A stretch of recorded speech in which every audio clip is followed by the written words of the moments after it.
Kia ora everyone, a very happy new year to you. Welcome to the first episode of No Boundaries for 2024. I'm Laura McGoldrick. I am joined in studio today by Mitchell McClenaghan, and I have got Mike Hesson beaming in from Dunedin. Happy New Year. Here's how's Dunners. It's lovely, thanks Laura. So you're starting to warm up, which I think we're all enjoying. Yeah, it's good that it's starting to warm up in January. Mitch, how are you? Happy New Year. Very exciting things happening at your house. Another baby just about here. Yeah, another one on the way. And I had to change my shirt because you guys rocked up looking like you've just come from the beach. So I thought I have to get on the same level. I've put a blazer on for you. That's how much I respect Yeah, come on. Hey, look, there has been lots of cricket happening over this holiday break, plenty of which I'm sure you guys have been enjoying. I'll start first, though, with the big news out of the Black Caps camp, and that was the T20 World Cup schedule has been announced. The fixtures for the Black Caps, they're in the pool with Afghanistan, West Indies, Uganda and Papua New Guinea. All of their fixtures are in the West Indies, none in the United States, which if you're a fan and planning on tripping over there, I was most looking forward to that New York leg, I'll tell you that. Hess, I'll start with you. If you're the coach looking at those fixtures, you'd be thinking we better top that group, right? Oh, look, I think history suggests we should, but I mean, the West Indies, as we saw in the recent series against England, they've got all their big dogs back. So the likes of Jay Russ and so forth are back in that lineup. They bat deep and they got plenty of power. So for them to play in Trinidad, where a large portion of those players come from, that will be a tough game. And also Afghanistan and Guyana. I mean, Guyana is a low-scoring fixture where the ball stops and turns. It's a real challenge. So, look, New Zealand should back themselves to be top of that group, but certainly a couple of tough fixtures. And Uganda and Papua New Guinea are both sides that will come hard from a batting perspective. So it's a little bit rocks or diamonds. Like, you could bowl them out for 50, but they could also, one or two of them could have a good day. So I don't think it's quite as easy as it looks, albeit it looks pretty straightforward. So the West Indies, they are a team that are going through quite a big rebuild. I mean, missing out on qualifying for that 50-over World Cup was a real moment that everyone was like, well, I think they have reached the bottom and now it's the only place they can go back is up. We have seen, and it'll be interesting to see how they go in Australia, especially because it's come out that Australia will full bowling attack, the whole nine. They're not going to rest anyone. They're going to play them all. They're in an interesting spot. Afghanistan, as Hess mentioned, are also in an interesting place in international cricket at the moment, and they're a team that people are no longer as concerned about, more concerned, I should say, than they used to be.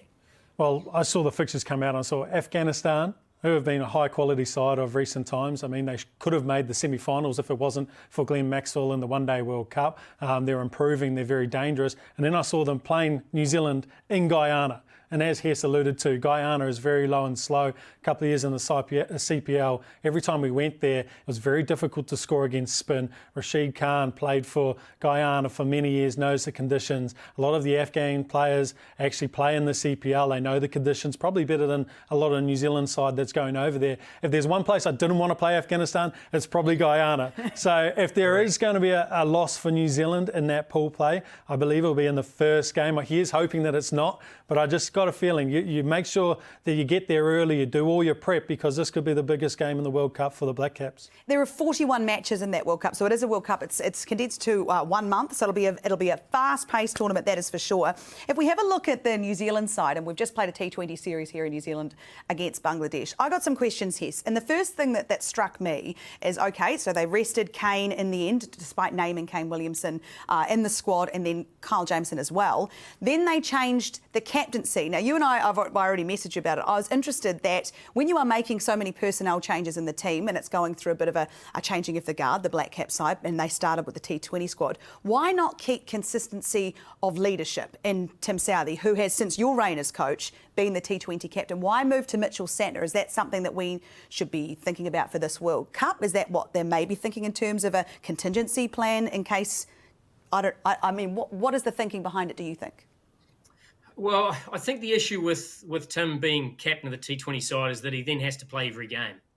And I think when you've got a player, a bowler in particular, who's in part of the test side, he's working his way, wants to play as much one-day cricket as possible. Then he's your captain of your T20s, and he's one of your bowlers where you might only play two frontline seamers. And if he's taking up one of the slots all the time, that really limits your opportunities to look at other options. So I think they would have seen this as a chance of, hey, maybe Tim plays one or two. Therefore, we don't want to chop and change the captain during the series. Mitch did it a series earlier, did a decent job. They obviously see some qualities in Mitch Santner from a leadership perspective. They want to try and grow that leadership group. So it sort of made some sense to me about them doing that. Like I said, it's really tough when Tim's your captain and you want to give Lockie a go, or you want to give Milne a go, or you want to bring in a new bowler, you want to look at O'Rourke or whoever it is, and Tim's always taking up a spot. And Tim was actually exceptional in that series, so he showed when he's played he's still good enough to be there. But it's one of your few opportunities you've got to actually develop talent. So I can sort of understand the reason for that. And Mitch is a pretty experienced T20 player.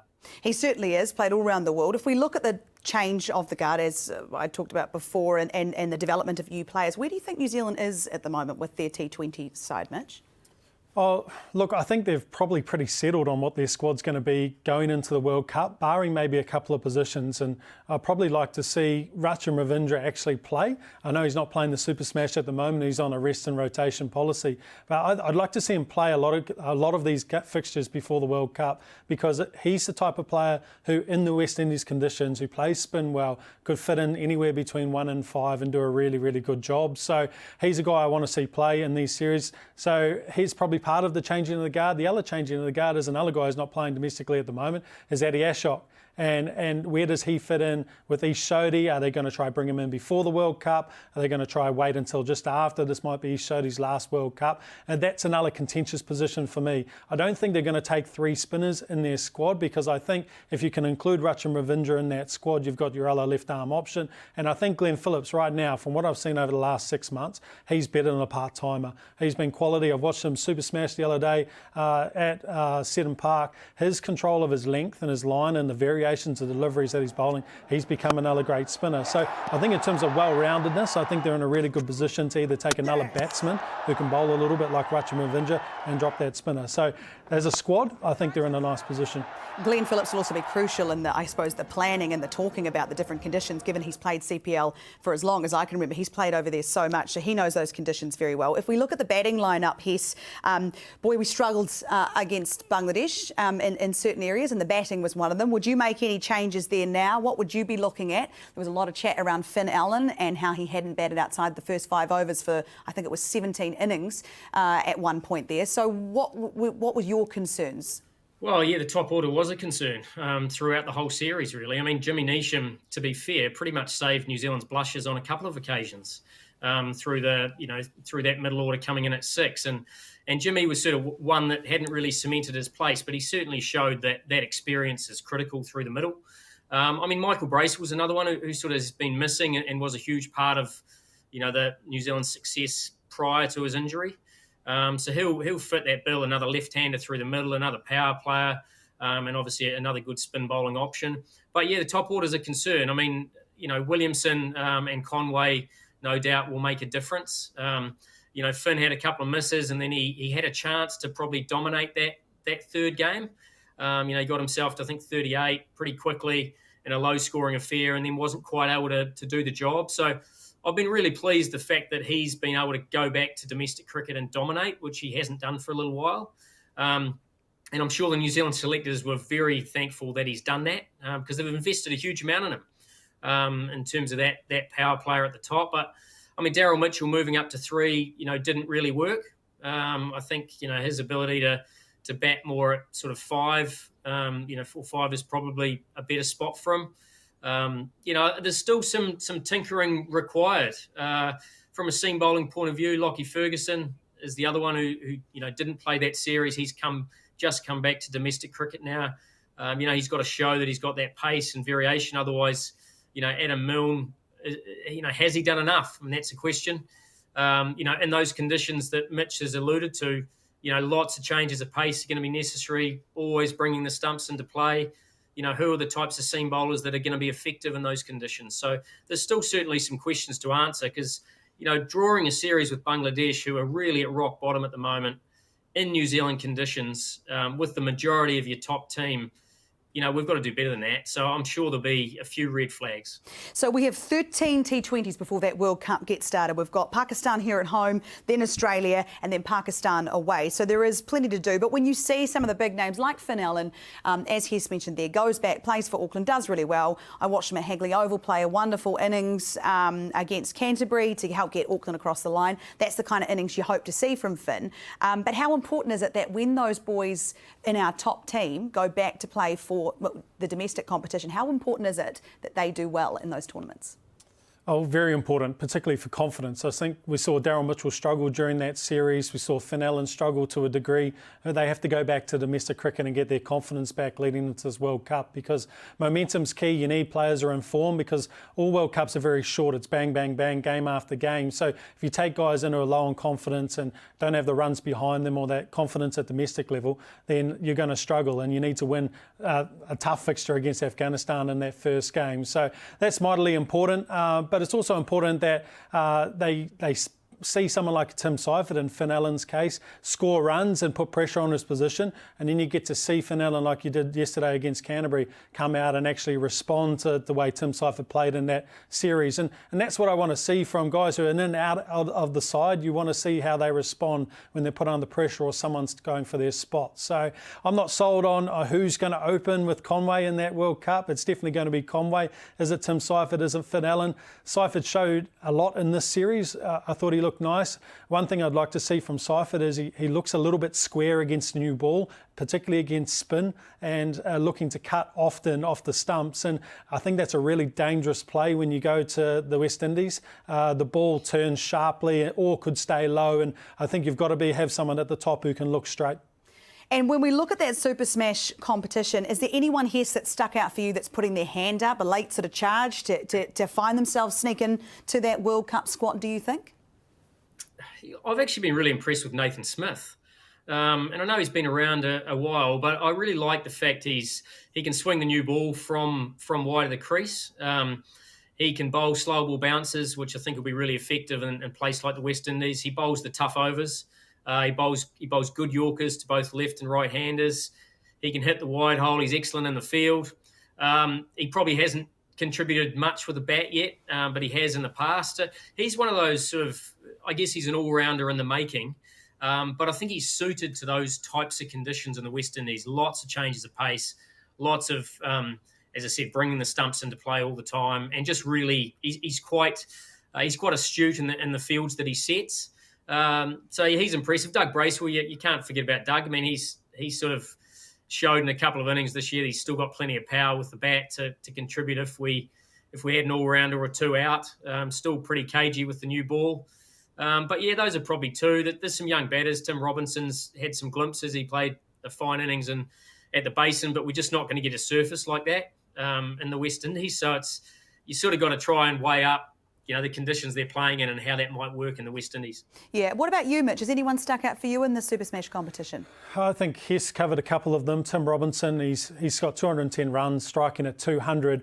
When you talk about the conditions in the West Indies and his style of play, you see a lot of the West Indies players, they look to hit inside out over cover because the ball does stay a little bit lower and can turn a little bit with the slower balls. And that's favoured shot of the West Indies, and he plays that shot really nicely. I think guys who go to the West Indies and struggle are guys who go across the line, and any variation and bounce goes under or over the bat. So they don't time the ball as well. So he does have a game that he could do okay in those conditions, but I think it's far too early to really put someone like that into the frame. We do have a series against Pakistan before that he might get an opportunity if he continues with his famous form. But I have to agree with Nathan Smith. 8 wickets, his RPO is 5.5.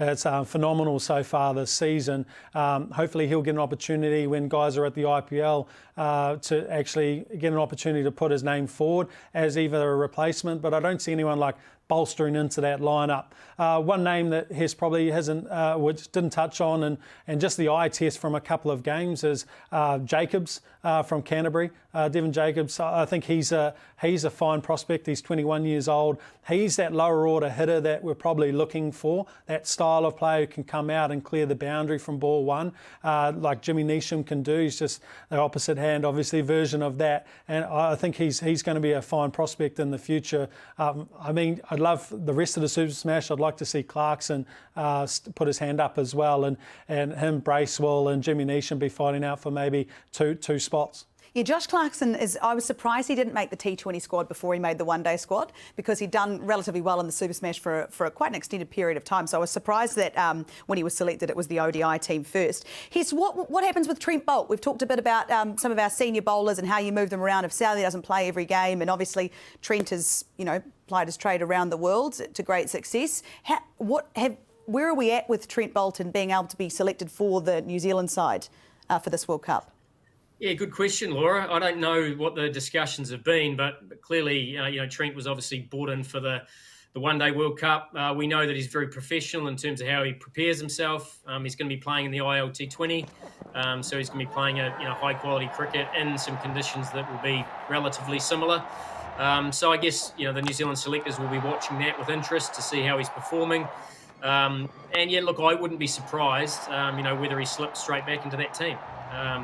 I think in T20 is a format that he's performed particularly well in over an extended period of time. He obviously showed again in the World Cup how good he was. I guess other left armers, Ben Lister's probably the one who he's competing with, who's performing relatively well for Auckland. Quite a different type of bowler in terms of, obviously Trent attacks the stumps, swings it into the right handers, whereas Lister goes the other way. So, look, I would be very surprised if Trent's not on that side. While we're talking about Super Smash as well, I'd be remiss not to mention Thank You Gup, which was what Auckland Cricket put on. It was a game that was played at Guptill Oval, and personally for me it was a very, very proud day, obviously being his wife, having our two children there to celebrate all that he's achieved in the game. It was a testimonial game that Auckland decided to put on, and something that you guys both know Gup very well. It's not something that he was instantly super keen on the idea of, but it was a lovely moment. He was 85 not out. Auckland got a great win against Wellington. Wellington were brilliant in celebrating Gup as well. What did you make of it? For me personally, it was obviously very special, but as someone who's played with Gup, for him to have something like that, you could see how much it meant to him. What did you think of the day? Well, I think those kind of days are for the people who have gone along the journey with Guptill throughout his careers, yourself, family members, players who have played with him over that period of time, and just be able to celebrate him and at least to give him some kind of send-off towards the end of his career. I know he's not retiring just yet, but it was nice that Auckland acknowledged what the service he's done for Auckland, and not only for Auckland, for New Zealand. And hopefully he still gets 2 more games in one-day cricket for New Zealand so he can get to that magical 200 number. That's a goal I know he's always wanted to tick off. But if that doesn't happen, I think it was a really nice day and it was really enjoyable. I was talking off air about moments that we really enjoyed of Martin Guptill, and I know everyone will probably say the 237 at Wellington versus the West Indies, but for mine it was my first series in South Africa. It was your first series as well, Hess, in the one-days, the T20s, where Guppy had 101 last ball, hit it for 4 for us to win the game, 101 not out off 69 balls. I've never seen a bigger celebration on the field. It's just so exciting to be part of a team and then watch someone I've watched on TV, played under 19, under 15s, under 14s with, and see him perform on that stage and just pinch yourself that you got to see it in person from the dugout. So that's probably my favourite memory of Gup's career. Oh, I quite like that one too, actually. It's funny that. And here's for you. You coached Gup for a long time. A lot of the favourite innings of mine were actually under you. I can think of his 100 at the SCG against Oz, and there was the 180 against South Africa and Hamilton that are my faves as well. For you, Hess, though, like when you see players that you've spent so much time with be celebrated like that, they're at the different stages of their career now. What's it like for you? I reckon it was just, really well-earned reflection of what a wonderful career Gup's had to date and the contribution he's made. I mean, there's no doubt that Gup is one of New Zealand's best ever white ball players. I mean, there's absolutely no doubt about that. His record, and not just his record, the fact that how many games he's actually won for New Zealand.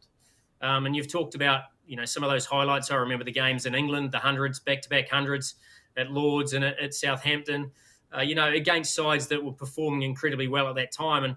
And often, when Gup's in form, his bat looks about a foot wide. And he just stands there and is such a powerful player down the ground.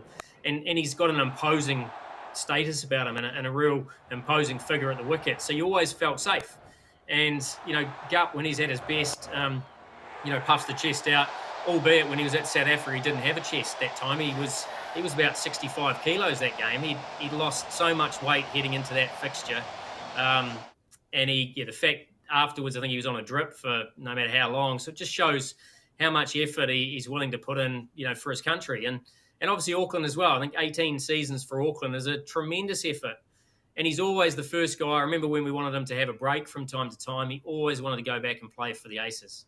And that just shows, and he goes back and plays club cricket as well. He's not one of those players that, do I have to? He actually really wanted to. So I just think it was a really nice honour that people understood what he's contributed, to date. As you both alluded to, he hasn't retired, and he's certainly still got ambition and still every now and again puts on a show that just reminds us just how good he is. So, I was delighted that Auckland put that on, and hopefully, New Zealand cricket will do something similar when Gup decides to finally hang up the boots. Yeah, I hope people realise just how much he loved the game. He actually played for Suburbs 2 weekends ago, which was great. He went back and it was good to catch up with everyone from his club. So I'll try not to get all teary thinking about Gup and how brilliant he's been. And so let's move on now to what's happening internationally. Big chat around the state of Test cricket and South Africa bringing what they're now calling a C-grade team to New Zealand. I think the last time a captained his country on debut at the same time was Lee Jamon, I actually think, was it, from New Zealand. But that was a very fascinating side that South Africa have named to come and play New Zealand. A lot of people internationally very unhappy about how this looks. There are some suggestions that New Zealand cricket should cancel the tour. Is that going too far, Mitch, or do you think that that's what needs to happen, or it's just the way it is at the moment? There's absolutely zero chance New Zealand cricket's going to cancel the tour. What an opportunity. We've never beaten South Africa in a Test series. The last series during COVID where we drew with them, we won the first one, they won the second. That was our opportunity to beat them because, to be honest, during that time, South African players, they love being outside their rooms, doing activities. They don't like being in a bubble, and they were really struggling. And it was an opportunity for us to pounce and dominate a side who really didn't want to be in New Zealand for 2 tests. That was the whole series, and we missed out on that opportunity. So we're not going to miss another opportunity to try and beat South Africa in a Test series. So from a New Zealand cricket perspective, it's a really great opportunity to get that check mark on the board. But look, I think you underestimate these players at your peril. One thing we know about South Africans and South African cricket team is that they like to fight, and these guys will be looking at this opportunity as a stepping stone for them to promote their names going forward. With a few retirements, Dean Elgar's just retired, what a career. There's some opportunity. So it's going to be a really important tour for this young, hungry South African side, and there is some experience. There's a lot of first-class experience there as well. So I'm excited. I think if New Zealand go into this game, the Black Caps go into this game underestimating this side, we could get a little bit of a scare. Well, that's the thing, isn't it? These boys who have been named in the squad, they're going to be like, hang on a minute, give us a chance. But they know that this is their opportunity, right? This is their chance to show what they can do and make sure that they stay in that team, right, Hes? Yeah, they do. And let's be honest, New Zealand's Test side hasn't had a great last couple of years. So, this is an opportunity to, I guess, start again and start to get that confidence, build that confidence up. We, generally perform very well at home, regardless of whether we're playing against, the top side or a supposed C side. And as Mitch said, you just can't underestimate any side that's out there representing their country. South Africa have always had a lot of depth. We've benefited from that as a country. We've had a lot of, players come over here that can't get opportunities in South Africa. So I think for us to think that this is going to be just a foregone conclusion, I'm sure they won't be thinking that within the squad. But I just think it's really hard for people outside of South Africa to make judgments on their financial situation. The fact that prior to the SA20, South African cricket were almost insolvent. They were hanging on by a thread, and they had a good year with the SA20. They built up some sponsors. They built up some, the TV company paid some decent money. So it actually got them out of trouble. So the reality is that if they don't do this, they actually won't have a test team in the future. So they're actually securing their future by doing this rather than the opposite of pulling out their best players, the sponsors leaving, the tournament falling over. So it's not every country has to do this, but South African cricket do at the moment. So I think it's a matter of, not throwing darts at them. I mean, everyone's had a pretty good crack at them in terms of them disrespecting Test cricket. I almost think the opposite. They're actually saying we want to have a future in Test cricket, and the only way we're going to do that is by generating enough revenue to be able to keep our players in the game. So I look at it slightly differently. I heard the commentary team talk about the fact that the Australians had a bison, a goat and a bull in their Test team. They are a formidable Test side, but actually just their cricket, Cricket Australia must be pretty chuffed with the last sort of 12 months, 2 years that they've had. Hess, what did you make of that series against Pakistan? Well, I actually thought Pakistan played pretty well, to be fair. They just didn't dominate for quite long enough. They really, for sessions, they were good, but for days they weren't. They'd often, you'd have a good session, you'd fight your way back in, and then you have a really poor session. And Australia were just consistent in terms of how they operated. And probably that over from Josh Hazlewood, the third innings of that test was probably a reflection of the rest of the series, where Pakistan were almost getting back to parity, needed to have a good session, and then it just went bang, bang, bang. And then all of a sudden the game was over and Australia were chasing 130. So, but I thought Pakistan, considering some of the times they've gone over there and they just haven't even been in a test series, I thought they were pretty good. But those three Australian seamers just showed how good they were or how good they have been for such a long period of time. I think Nathan Lyon was pretty average this series, considering how good he normally is at home. But on the back of those three seamers, Australia were just too good. And Pakistan have found Jamal, haven't they? Jamal turned up on that tour and not many people knew about him, but they certainly do now with both bat and ball. So he's going to, he should be a feature of their side, probably in all three forms moving forward. Yeah, it's interesting. I thought Pakistan, there'll be plenty that they'll take away from that they're really pleased with, a few work-ons as well, obviously. But Australia have this unique and innate ability that not many teams around the world have figured out how to put their foot on the throat, but when they get a wee sniff, really push down. And that's what they did to Pakistan, right, Mitch? Yeah, they did. If you're an Australian cricket fan and you're the board of Australia Cricket, you've got to be looking at who's going to replace Stark, Cummings and Hazlewood and Nathan Lyon. That's what I'd be scared of if I'm an Australian cricket fan, because once they've gone, you don't have a lot behind, if anything at all. The only really exciting player I see coming up is, I know they're talking about Morris, but he's still very raw. I like Spencer Johnson, but outside of that, he hasn't played a lot of cricket and a lot of first-class cricket either. So who are the next guys coming through? Boland's not going to play forever. He can maybe fill in with that Hazlewood role, just with a little bit less bounce and the ability to take the edge and more attacks the stumps. But outside of that, that's what I'm looking for. Who are the bowlers who are going to come in and, as Hess says, turn the game and actually work together to actually break over the game that was 50-50. It was amazing how much Cummins sort of stepped in when they needed him most. He'd take that wicket. He's a real golden arm. And he seems like such a nice, likeable guy. What's that all about? Terrible. No, they did a great job, boys. I want to thank you so much for your time and your thoughts today. Appreciate it as always. Hess, take care down there. And Mitch, thank you so much for coming in today. Thank you guys for joining us. The first episode of No Boundaries 2024. We'll be back again soon for more cricket updates.